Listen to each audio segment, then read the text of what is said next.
Hello friends, मैं राज आप सभी का स्वागत करता हूं अपनी यूट्यूब चैनल नॉलेज नेशन में। आज का जो हमारा टॉपिक है वो बड़ा ही इंटरेस्टिंग है। ये है फिनेंशियल एजुकेशन के ऊपर। अभी तक हमने अपने स्कूल कॉलेज में जिस तरह के सब्जेक्ट पढ़े हैं, अपने एकेडमिक्स में लाइक मैथमेटिक्स पढ़ा है, साइंस पढ़ा है, पॉलिटिकल साइंस पढ़ा है, साइकोलॉजी पढ़ी है।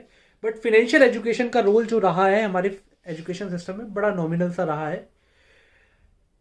फाइनेंशियल एजुकेशन को जानना या पढ़ना इसलिए ज़रूरी है कि आज की जो लाइफ है हमारी वो बड़ी स्टेबिलिटी जो है लाइफ में बड़ी कम हो गई है। जैसे कि अगर आप जॉब कर रहे हैं तो जॉब में प्रेशर बहुत है, स्टेबिलिटी कम है, स्ट्रेस बहुत ज़्यादा हो गया है। इसी तरीके से अगर आप बिजनेस कर रहे हैं तो बिजनेस में डिसरप्शन इतनी तेज़ी से आ रहे हैं, मतलब इनोवेशन इतनी फास्ट होते जा रहे हैं कि बिजनेस की जो लाइफ है वो पहले जैसी नहीं रही। पहले जैसे एक बिजनेस स्टार्ट होता था तो वो जनरेशन तक चलता था। आज इनोवेशन इतनी फास्ट होता जा रहा है कि कोई भी बिजनेस है लंबे टाइम तक चल ही नहीं रहा है। नई इनोवेशन आती है, पुराना बिजनेस लुप्त हो जाता है। तो इस तरह के सिनेरियो में स्ट्रेस से बाहर आने के लिए हमें बेसिकली फाइनेंशियल फ्रीडम को समझना पड़ेगा, और फाइनेंशियल फ्रीडम क्या है और उसको किस तरीके से प्लान करना है। तो फाइनेंशियल फ्रीडम समझने से पहले हम उसका बेसिक रूट जो है वो समझेंगे। दैट इज डबलिंग फॉर्मूला, या पैसे को डबल कैसे करें, कितने टाइम में करें, किस रेट ऑफ इंटरेस्ट से या किस रिटर्न से हमें पैसा हम अर्न कर रहे हैं और कितने टाइम में हम उसको डबल कर पाएंगे। पहले उस कॉन्सेप्ट को समझेंगे, फिर हम फाइनेंशियल फ्रीडम के ऊपर बात करेंगे। डबलिंग फॉर्मूला या उसको 72 फॉर्मूला बोलते हैं, या कोई भी हमारे पास प्रिंसिपल है उसको डबल करने में किस रेट ऑफ इंटरेस्ट से हम अर्न कर रहे हैं वो निकालने का एक सिंपल सा तरीका है कंपाउंडिंग, कंपाउंड इंटरेस्ट निकालने के तरीके से। बट 72 फॉर्मूला जो है वो बड़ा ही ईजी है। ये जैसे कि आपके पास मान लीजिए आज 1 लाख रुपए है और आप इस पैसे को किसी जगह पे इन्वेस्ट कर रहे हैं। सपोज मार्केट में लगा रहे हैं, शेयर मार्केट में लगा रहे हैं, किसी को इंटरेस्ट पे दे रहे हैं, किसी बिजनेस में इन्वेस्ट कर रहे हैं, कहीं पे भी आपने इन्वेस्ट किया और आपको 2% रिटर्न मिल रहा है मंथली। यानी कि आपकी 1 लाख रुपए की इन्वेस्टमेंट पे आपको 2,000 रुपए रिटर्न मिल रहा है हर महीने। और 72 फॉर्मूला कहता है कि अगर 2% रिटर्न मिल रहा है और आप इसको री इन्वेस्ट करते जा रहे हैं, यानी कि पहले महीने था 1 लाख, अगले महीने हुआ 1,02,000, उसके अगले महीने हुआ 1,04,000 समथिंग, और वो आप री इन्वेस्ट करते जा रहे हैं। तो 72 फॉर्मूला बोलता है कि 72 divide by this return on investment 2 is equal to 36। ये मंथली है तो 36 मंथ। तो ये बोलता है कि आप अगर 1 लाख रुपए है और 2% से अर्न कर रहे हैं और उसको री इन्वेस्ट करते जा रहे हैं तो 36 मंथ में आपका पैसा डबल हो जाएगा। यानी कि 1 लाख से 2 लाख हो जाएगा। इसी तरीके से फिर आप 2 लाख को इन्वेस्ट करेंगे सेम रिटर्न ऑन इन्वेस्टमेंट पे, वो 4 लाख हो जाएगा अगले 3 साल में, एंड सो ऑन। इस तरीके से 4 से 8, 8 से 12, 12 से 24, इस तरीके से 4 से 8, 8 से 16, 16 से 32, इस तरीके से पैसा मल्टीप्लाई होता जाएगा। तो ये था डबलिंग द फॉर्मूला। पैसे को डबल कैसे करते हैं, उसका लॉजिक क्या है। अब इसके बाद हम बात करेंगे फाइनेंशियल फ्रीडम। पहले तो फाइनेंशियल फ्रीडम है क्या उसको समझते हैं, फिर उसकी प्लानिंग कैसे करनी है। फाइनेंशियल फ्रीडम बेसिकली वो फ्रीडम है जब हम फाइनेंस, पैसे से जो है हमारी टेंशन सारी दूर हो जाए, पैसे को अर्न करने की। बेसिकली वो स्टेज आना जब मैं पैसे के लिए काम नहीं करूं, पैसा मेरे लिए काम करे, या एक इतना मेरे पास मनी या इतना कलेक्शन होना कि उसके बाद मैं काम नहीं करूं, उसी पैसे को मैं कहीं पे भी प्रॉपर्टी में इन्वेस्ट करूं, रेंट पे, इंटरेस्ट पे दूं, शेयर मार्केट में लगाऊं, म्यूचुअल फंड में लगाऊं, और मेरे को एक फिक्स इनकम आनी शुरू हो जाए।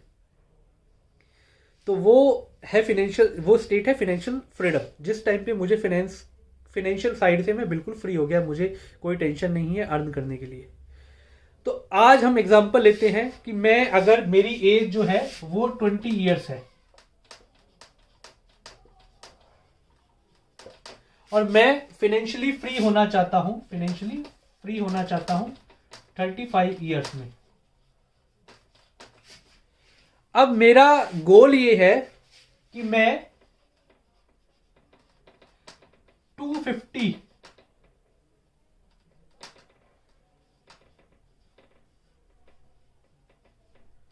250 250 करोड़ बेयर मिनिमम मेरे पास पैसा आ जाता है, तब मैं अपने आप को फाइनेंशियली फ्री समझ सकता हूँ कि मैं अब रिटायरमेंट ले सकता हूँ, मुझे अब अर्न करने की जरूरत नहीं है, अब ये 250 करोड़ मेरे लिए काम करेंगे। तो 20 साल की उम्र है, फाइनेंशियली फ्री होना चाहते हैं 35 साल में, गोल है 250 करोड़, तब हम फाइनेंशियली फ्री हो जाएंगे।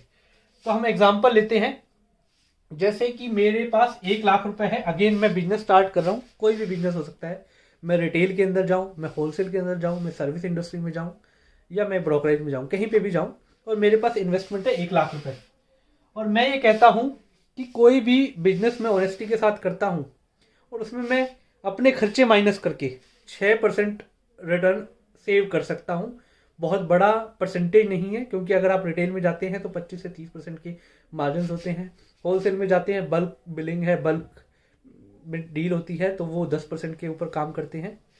तो 6% का मैं सेविंग मानता हूँ कि मैं 6% सेव कर लेता हूँ खर्चे के बाद, इसको मैं री इन्वेस्ट करता जा रहा हूँ